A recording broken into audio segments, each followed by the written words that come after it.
تو آج ہم بات کر رہے ہیں رابرٹ کیوساکی کی مشہور کتاب رچ ڈیڈ پور ڈیڈ کی۔ اس کتاب نے لاکھوں لوگوں کی پیسے کے بارے میں سوچ بدلی ہے۔ جی بالکل، اور آج ہم اس کے جو بنیادی مالی اسباق ہے نا، ان کا ذرا گہرائی میں جائزہ لیں گے۔ ہاں، مقصد یہی ہے کہ وہ جو دو بالکل مختلف مالی فلسفے کتاب میں ہیں ان کو سمجھا جائے اور یہ دیکھا جائے کہ ہمارے لیے اس میں اہم سبق کیا نکلتا ہے۔ اور یہ شروع ہی ہوتی ہے کیوساکی کے دو باپوں کے ذکر سے۔ جی، غریب والد اور امیر والد۔ غریب والد ان کے اپنے والد تھے، پڑھے لکھے اچھی نوکری والے، لیکن مالی طور پر ہمیشہ جد و جہد میں رہے۔ بالکل۔ اور دوسری طرف امیر والد جو ان کے دوست کے والد تھے، وہ کالج نہیں گئے تھے لیکن کاروبار اور سرمایہ کاری میں ماہر تھے۔ اور اصل فرق جو کیوساکی بتاتے ہیں وہ ہے اثاثوں اور واجبات کی سمجھ کا۔ یہ کتاب کا آپ سمجھے مرکزی خیال ہے۔ اثاثے اور واجبات، اس کو تھوڑا آسان الفاظ میں بتائیں گی؟ ہاں بالکل، دیکھیں اثاثہ وہ چیز ہے جو آپ کی جیب میں پیسہ ڈالے، جیسے کوئی پراپرٹی جس کا کرایہ آتا ہو یا کوئی چلتا ہوا کاروبار یا سٹاکس جن سے منافع ملے۔ ٹھیک۔ اور واجبات وہ ہیں جو جیب سے پیسہ نکالیں، مثلاً آپ کی ذاتی گاڑی کا لون یا گھر کا رہن یعنی مورگیج۔ اچھا، تو کیوساکی کا زور بس اسی پر ہے کہ اثاثے بناؤ؟ جی، خاص طور پر وہ اثاثے جو آمدنی پیدا کریں۔ مطلب یہ نہیں کہ واجبات ہوئی نہ، لیکن پہلے ایسے اثاثے بنائیں جو ان واجبات کا خرچ خود اٹھا سکیں۔ سارا کھیل اسی سمجھ کا ہے۔ اور کیوساکی تو یہ بھی کہتے ہیں کہ یہ مالی سمجھ بوجھ یعنی فائنینشیل لٹریسی اسکول کی تعلیم سے زیادہ اہم ہے۔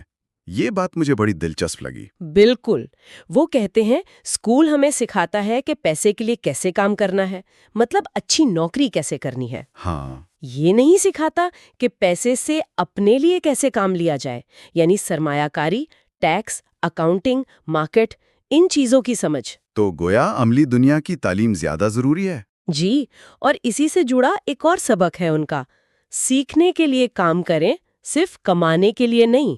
اچھا، یہ تھوڑا وضاحت طلب ہے۔ مطلب یہ کہ خاص طور پر جب آپ جوان ہیں تو ایسی نوکری تلاش کریں جہاں آپ کو قیمتی ہنر سیکھنے کو ملے، جیسے سیلز، مارکیٹنگ، بات چیت کا فن، سرمایہ کاری کی بنیادی باتیں، چاہے تنخواہ تھوڑی کم ہی کیوں نہ ہو۔ بالکل، کیونکہ یہ ہنر بعد میں آپ کو اپنا کاروبار شروع کرنے یا بہتر سرمایہ کاری کرنے میں مدد دیں گے۔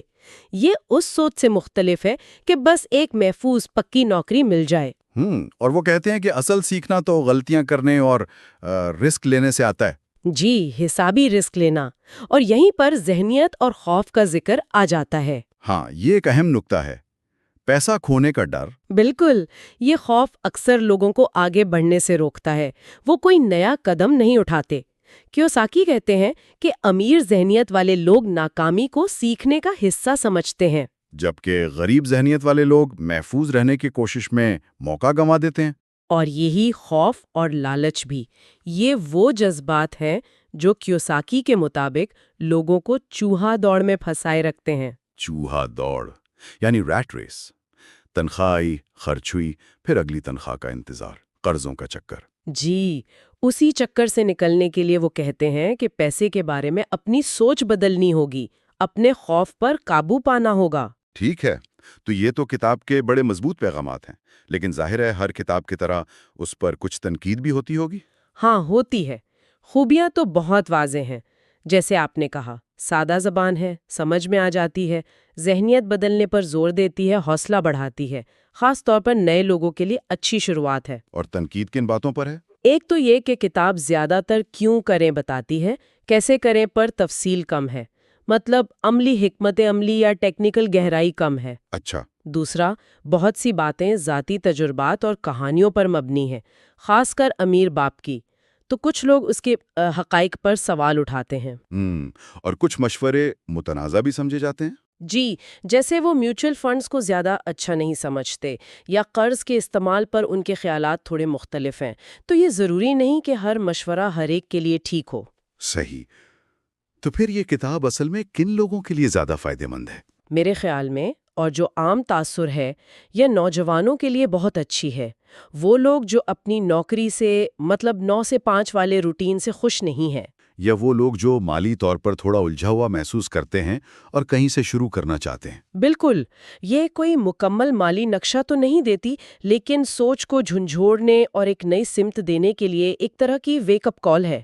تو خلاصہ یہ ہوا کہ رچ ڈیڈ پور ڈیڈ بنیادی طور پر ذہنیت کی تبدیلی، مالی خواندگی کی اہمیت اور آساتیں بنانے پر زور دیتی ہے۔